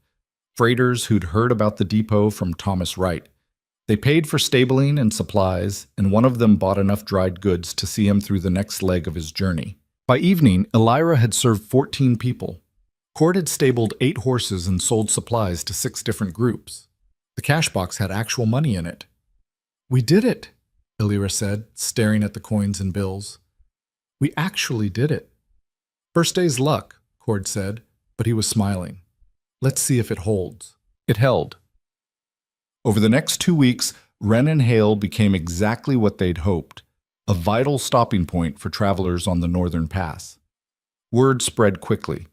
Freighters told other freighters, families told other families. Within a month, they had regular customers. And then Anne showed up. Elira was in the kitchen when she heard the knock. She opened the door to find Anne standing there with a small bag and a black eye that was fresh enough to still be swelling. I'd like to take you up on that job offer, Anne said quietly, if it's still available. Elira pulled her inside. What happened? I told him I was leaving. He didn't take it well. Anne touched her eye gingerly, but I left anyway. Walked all night to get here. Cord appeared in the doorway, took one look at Anne's face, and his expression went dark. Did he follow you? I don't think so. He was passed out drunk. But he might come looking. He might. Anne's voice was steady, despite her fear. I can leave if that's a problem. No, Elira said firmly. You're staying. Let him come. We'll deal with it. Cord looked at her. You sure about that? Completely. He nodded. All right. Anne, welcome to Wren and Hale. There's a spare room upstairs. It's not much, but it's warm and the door locks. Anne's eyes filled with tears. Thank you. She settled in quickly. Within days, it was like she'd always been there. She could cook better than Elira, which meant the food improved immediately. She was good with the travelers, friendly but not overly familiar, and she worked harder than anyone Elira had ever seen, like she was trying to prove she deserved to be there. She doesn't have to prove anything, Elira told Cord one night. Tell her that. She might listen to you. She doesn't listen to anyone, just works herself to exhaustion every day. Sound like anyone you know? Elira threw a dish rag at him. That's different. How? I'm building something. She's running from something. Maybe those aren't as different as you think. Cord caught the dish rag and tossed it back. You were running too at first, from what your father did, from what the town thought of you. You just happened to run towards something worth building. Elira considered this. You're annoyingly insightful sometimes. Only sometimes? Don't push your luck. Anne's husband showed up 3 weeks after she arrived. Elira was serving lunch to a group of miners when a man burst through the door, drunk, angry, and looking for his wife. Where is she? He demanded. Where's Anne? Elira set down the plate she was holding. She's not here. Liar. I know she came here. Someone in town told me. He stumbled forward. Anne, get out here. Anne appeared at the top of the stairs. She looked terrified, but stood her ground. I'm not coming with you, David. The hell you're not. You're my wife. That doesn't make me your property. Everything you have is mine. You're mine. Now get down here before I drag you down. Cord emerged from the back room. He didn't say anything, just stood there, arms crossed, blocking the path to the stairs. David looked at him and sneered. This your man? You whoring yourself out already? Watch your mouth, Cord said quietly. Or what? You'll fight me for her? She's not worth it, friend. She's worth more than you'll ever be. David lunged. It was clumsy, drunken, easy to avoid. Cord sidestepped and let David's momentum carry him past. The drunk man crashed into a table, scattering dishes. The miners stood up, ready to intervene. But Cord held up a hand. Leave, he said to David. Now, before this gets worse. I'm not leaving without my wife. She's not your wife anymore, not in any way that matters. The law says, I don't care what the law says, she's staying here. You're leaving. Cord's voice was steel. And if you ever come back, if you ever threaten her again, I'll make sure you regret it. David looked around the room, at Cord, at the miners, at Anne standing at the top of the stairs. He was outnumbered and outmatched, and even drunk. He could see it. Fine, he spat. Keep the worthless bitch. See how long she lasts before she runs again. He staggered out the door, slamming it behind him. The room was silent for a long moment. Then one of the miners spoke up. That fella always such a charmer? It broke the tension. People laughed nervously and went back to their meals. Anne came down the stairs slowly. I'm sorry, I didn't think he'd actually come. It's not your fault, Elira said. And you handled it well, stood up for yourself. I was terrified. Being brave doesn't mean not being scared. It means doing it anyway. Anne looked at Cord. Thank you for... Don't thank me. You're the one who left. That took more courage than anything I did. That night, after the last travelers had left and the depot was quiet, Elira and Cord sat on the porch watching the sunset. You did a good thing today, Elira said. Standing up for Anne like that.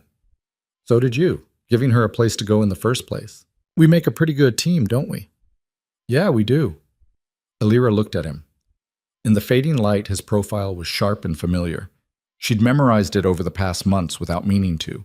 Knew the exact angle of his jaw, the way his eyes crinkled when he almost smiled, the set of his shoulders when he was tired. Cord? When you paid off my father's debt, when you married me, what were you really hoping for? He was quiet for a long time. Honestly, I don't know. Someone to talk to, maybe. someone to share the work, someone to make this place feel less empty. He turned to look at her. I didn't expect this. What we've built. Who you've become. Who I've become? I'm the same person I always was. No, you're not. And neither am I. He paused. You made me want something more than just not being alone. You made me want to build something that mattered, something that lasted. Elira's throat felt tight. I didn't do that, you did. We did it together. That's the point. They sat in comfortable silence as the stars came out. Somewhere in the valley below, a wolf howled. Another answered, the mountains settling in for the night. I'm glad I stayed, Elira said softly. Me too. And for the first time since that day in the church, Elira meant it completely. The second winter came faster than the first. By October, snow was already accumulating on the high passes, and the stream of travelers slowed to a trickle. Cord and Elira closed the depot for the season and retreated to the cabin with Anne, who'd become as much family as employee over the past months. Elira had expected the isolation to feel oppressive again, but it didn't. The cabin that had once felt like a prison now felt like home. She knew every creak in the floorboards, every draft from the windows, every shadow the fire cast on the walls. And more than that, she knew the people in it. She knew that Cord got quiet when he was worried, that Anne hummed when she cooked, that the three of them had developed a rhythm that worked, splitting chores, sharing meals, existing together without friction. One evening in late November, Anne was mending clothes by the fire while Cord worked on next year's expansion plans. Elira was reading, a novel she'd ordered from town, one of the small luxuries their success had afforded. I've been thinking, Anne said suddenly, breaking the comfortable silence. When we reopen in spring, we should add a sick room, separate from the main sleeping quarters. Elira looked up from her book. For quarantine? And for people too injured to travel. Last season we had that logger with the broken leg. He had to sleep in the main room with everyone else. It wasn't ideal. That's smart, Cord said, making a note on his plans. We've got space on the east side, could add a small addition, maybe 2 beds. And proper medical supplies, Elira added, more than just bandages and whiskey. They talked through the idea for another hour, refining it, making it real.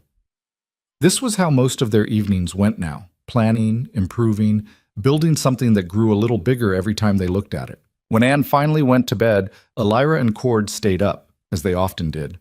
The fire burned low. Outside, wind rattled the shutters. She's doing well, Cord said. Anne seems happier. She is. She told me yesterday she can't remember the last time she felt safe. That's good. What we're doing here, it matters. Elira set down her book. Do you ever regret it? What you did? Paying all that money for me? Cord looked at her, surprised. Where's this coming from? I don't know. I've just been thinking. You could have had a normal wife, someone who came to you willingly, who loved you from the start. And instead I got you. Instead you got me. Angry, scared, half-feral me. Cord laughed. You weren't that bad. I locked my door every night for months. Wouldn't even look at you most days. You were protecting yourself. Can't fault you for that. He poked at the fire, sending up sparks. And for the record, I wouldn't change it. Any of it. Why not? Because a normal wife would have expected normal things. Would have wanted me to be someone I'm not. You didn't want anything from me except to be left alone. That gave us space to figure out what we actually wanted instead of what we were supposed to want. Elira thought about this. And what do you want? This, what we have now, the business, the partnership, the life we're building. He paused. You. The word hung between them like something physical. Cord, I'm not asking for anything, he said quickly. I just want you to know, whatever this is between us, I'm grateful for it. Elira's heart was beating too fast. They'd been dancing around this for months, this thing that was more than business partnership, but less than marriage in the traditional sense, this careful balance they'd built. I don't know how to do this, she admitted, how to be someone's wife when I never wanted to be married in the first place. Then don't be a wife, be whatever you want to be. And what if what I want keeps changing? Then it changes, we figure it out as we go. Cord met her eyes. I told you from the start, you have choices. That hasn't changed, won't change. Elira stood up and crossed to where he sat. She took his hand, rough, scarred, familiar. I choose to stay, not because I'm trapped, not because I have nowhere else to go, but because I want to be here with you. Cord squeezed her hand. That's all I need to hear. She kissed him then. It wasn't their first kiss that had happened weeks ago, hesitant and uncertain. But this one was different. This one was a choice made freely, without fear or obligation. When they finally pulled apart, Cord was smiling. Took you long enough. Shut up, Elira said, but she was smiling too. That night she didn't go to her own room. She stayed with Cord in his, and for the first time since the wedding, it felt right. Not forced or frightening, but natural, like the final piece of something clicking into place. In the morning, Anne took one look at them and grinned. About time. Mind your business, Elira said, but there was no heat in it. Hard to mind my business when you two have been making eyes at each other for months. I was starting to wonder if I'd have to lock you in a room together. Cord choked on his coffee. The rest of the winter passed in a blur of quiet contentment. They worked on plans for the depot expansion, played cards in the evening, and existed together in a way that felt earned rather than expected. Elira found herself laughing more, sleeping better, feeling more at home in her own skin than she ever had before. When spring came and they reopened Wren and Hale, it was with new additions. The sick room Anne had suggested, an expanded kitchen, and a second stable for the increased traffic they were anticipating. The travelers came back more than ever. Word had spread over the winter about the depot with hot food and fair prices and a woman who could set bones and treat wounds. They came for supplies and stayed for meals. They came for rest and left with stories about the couple who'd built something real out of nothing. And one day in early May, a group from Harlan's Creek arrived. Elira was in the kitchen when Anne came to find her. You've got visitors from town. They asked for you specifically. Elira wiped her hands on her apron. Who? Didn't give names, but one of them is a woman, well-dressed, looks nervous. When Elira came out to the main room, she found 5 women waiting. She recognized 2 of them, Sarah Mitchell and her sister, the ones who'd gossiped so viciously the first time she'd come back to town. The other 3 were strangers. Mrs. Halloran, Sarah said, and her voice was different than before. Less sharp, almost respectful. Thank you for seeing us. I'm busy, Elira said coolly. What do you want? Sarah glanced at the other women, who nodded encouragingly. We came to ask your advice. Elira blinked. My advice about what? About what you did. How you did it. Sarah twisted her hands together. You left town with nothing, married a man you didn't know, and now you've built all this. A business with your name on it, independence, respect. And? Elira crossed her arms, not making this easy. One of the other women spoke up, younger, maybe 19. We want to know how. How you made people see you as more than just someone's wife or daughter. How you made them respect you. Elira looked at them. These women who judged her, whispered about her, made her life in Harlan's Creek unbearable. Part of her wanted to tell them to leave, to say they didn't deserve her help. But another part, the part that had grown stronger over the past year, remembered what it felt like to be powerless, to be trapped by other people's expectations and decisions. Sit down, she said finally. They sat. Elira pulled up a chair across from them. First thing you need to understand, she said, is that I didn't do this alone. I had help. I had someone who gave me space to figure out who I was instead of telling me who I should be. Your husband, Sarah said. My partner. There's the difference. Elira leaned forward. He didn't save me. He gave me tools and got out of my way. The building, the choosing, the becoming, that was my work. But how did you start? The young woman asked. When you have nothing, you start with what you have. For me, that was anger and stubbornness and a refusal to be what everyone expected. Elira thought about those early days at the cabin. I worked. I learned. I proved I could survive. And then I proved I could do more than survive. And your husband just let you? He didn't let me do anything. He respected my right to make my own choices. Elira's voice hardened. If you're asking how to get a man to respect you, I can't help you. That's on him. But I can tell you how to respect yourself, how to build something that's yours regardless of what anyone else thinks. Sarah was quiet for a moment. Then, I owe you an apology for what I said last year about you being bought, about your marriage. Yes, you do. I'm sorry. I was cruel. I was. Sarah stopped. I was jealous. Jealous of what? You thought I was property. I thought you'd escaped. Even if it looked ugly from the outside, you'd gotten away from that town, from the expectations, from being stuck. Sarah's voice cracked. I've been married for 8 years. I have everything I'm supposed to want. A home, a husband, security. But I feel like I'm suffocating. Elira looked at the other women. They all had similar expressions, trapped, desperate, hoping for something they couldn't quite name. You want to know the truth? Elira said. The real truth about what I did? They nodded. I stopped waiting for permission. Stopped waiting for someone to give me what I wanted. I took it. Not from anyone else. I didn't steal or manipulate or play games. I just decided that my life belonged to me, and I started living like it. That's easy to say when your husband supports it, one of them muttered. You think this was easy? Elira laughed. You think I just walked up this mountain and everything was fine? I was terrified every single day for months. I didn't trust Cord. Didn't trust that he wouldn't change his mind and decide to be like every other man who thinks he owns his wife. But I worked anyway, built anyway. Because waiting for the fear to go away means waiting forever. She stood up and walked to the window, looking out at the depot, at Wren and Hale with her name on the sign. You want advice? Here it is. Figure out what you're good at. Find one thing you can do better than anyone else expects. Then do it so well they can't ignore you. Save money if you can. Make connections. Build something, even something small, that belongs only to you. She turned back to face them. And if your husband won't support that, if he sees your success as a threat instead of a triumph, then you need to decide what matters more, his ego or your soul. The room was silent. Finally, Sarah stood up. Thank you for being honest with us.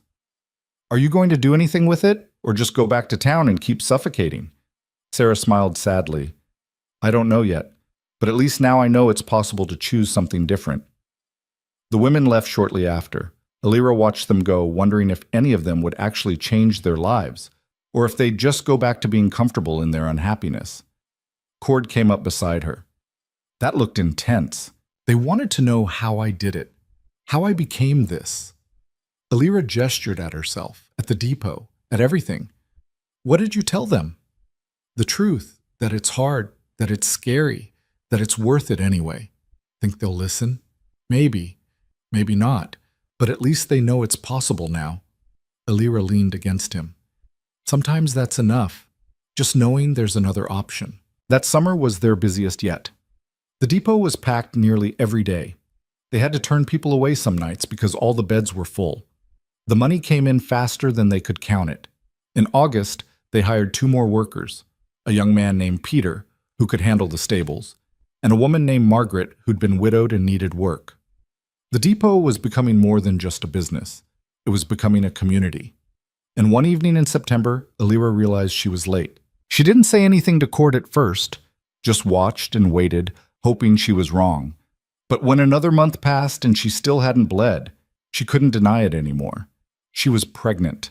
The realization hit her like a physical blow. She'd been so careful, so focused on building the business and maintaining her independence, that she hadn't even considered this possibility. A baby would change everything. That night, she told Cord. He went very still. Are you sure? Pretty sure. How do you feel about it? Elira appreciated that he asked, that he didn't immediately start celebrating or making plans or assuming she was happy. I don't know, she admitted. Scared, confused, angry maybe that my body's doing this without my permission. It's not without your permission. We both, I know it takes 2. I'm not blaming you. I'm just, she struggled to find the words. I finally got control of my life. And now this feels like losing control again. Cord took her hand. What do you want to do? I don't know that either. What do you want? I want whatever you want. If you want to have this baby, we'll figure it out. If you don't, there are ways. It's early enough. Elira looked at him, surprised. Most men wouldn't even acknowledge that option, let alone support it. You'd be all right with that? If I chose not to? I'd be sad. I won't lie about that. But it's your body, your choice.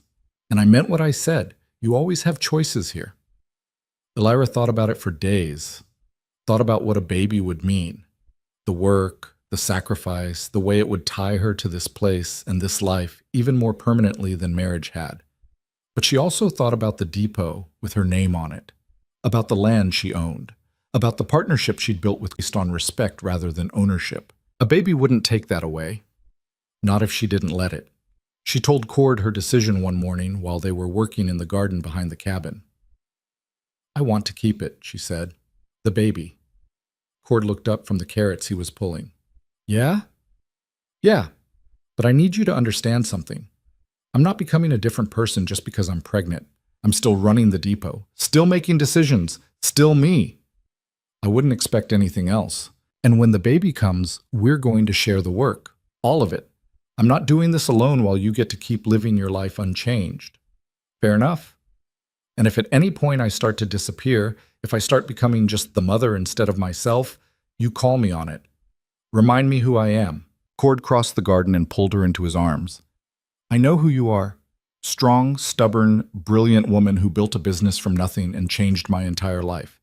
A baby's not going to change that. Promise? Promise." The pregnancy was hard. Alira worked through most of it, refusing to slow down despite Anne's worried protests and Cord's careful watching. She served travelers until she was 8 months along and couldn't fit behind the counter anymore. And then in early March, during a late-season snowstorm, the baby came. It was Anne who delivered her, the depot's sick room finally getting the use it was designed for. Cord paced outside the door for 6 hours while Alira worked through the hardest thing she'd ever done. When it was over, Anne brought him in to meet his daughter. Alira was exhausted, sweaty, and had never felt more powerful in her life.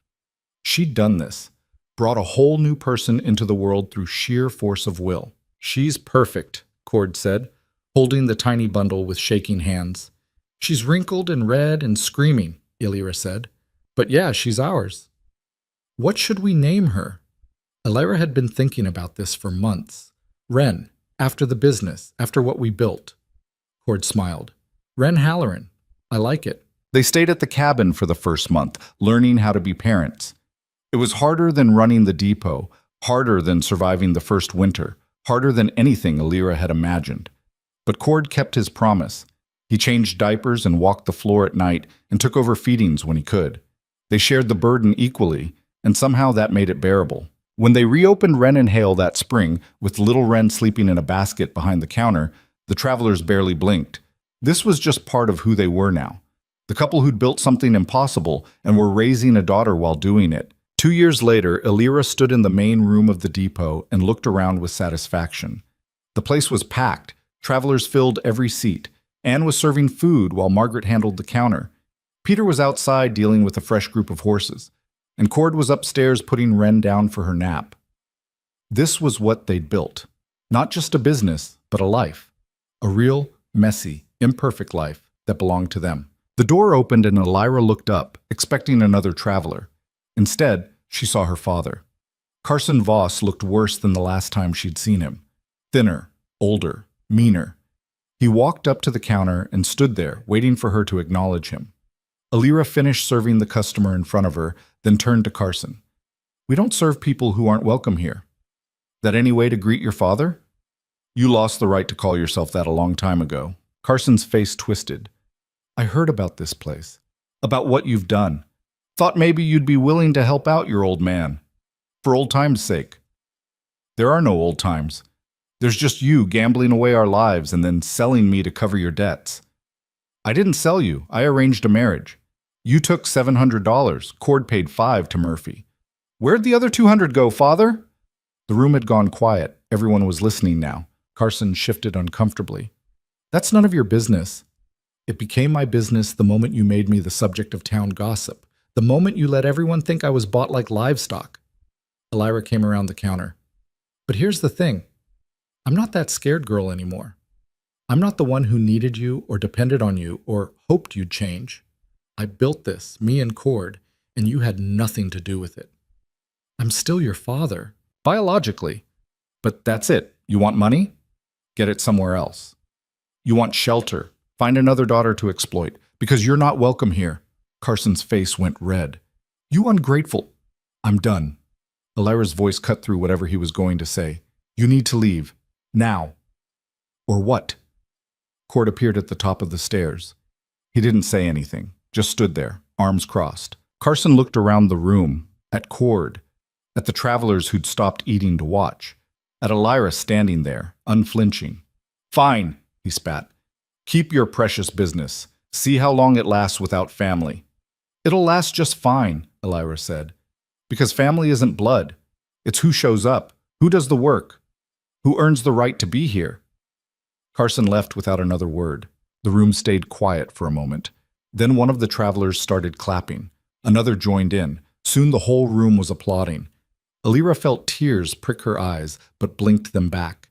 She'd learned not to cry in front of people if she could help it.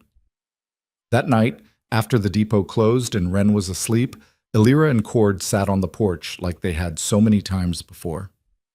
You did good today, Cord said. With your father. I should have done it years ago. Maybe. But you did it when you were ready. That's what matters. Elira looked out at the mountains, at the life they'd built here. Do you ever think about what would have happened if you hadn't paid that debt? If you just let Murphy's men deal with Carson? Sometimes.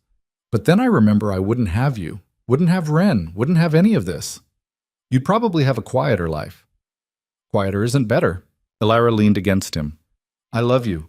I don't think I've ever actually said that. You've said it in other ways, every day. Well, now I'm saying it with words.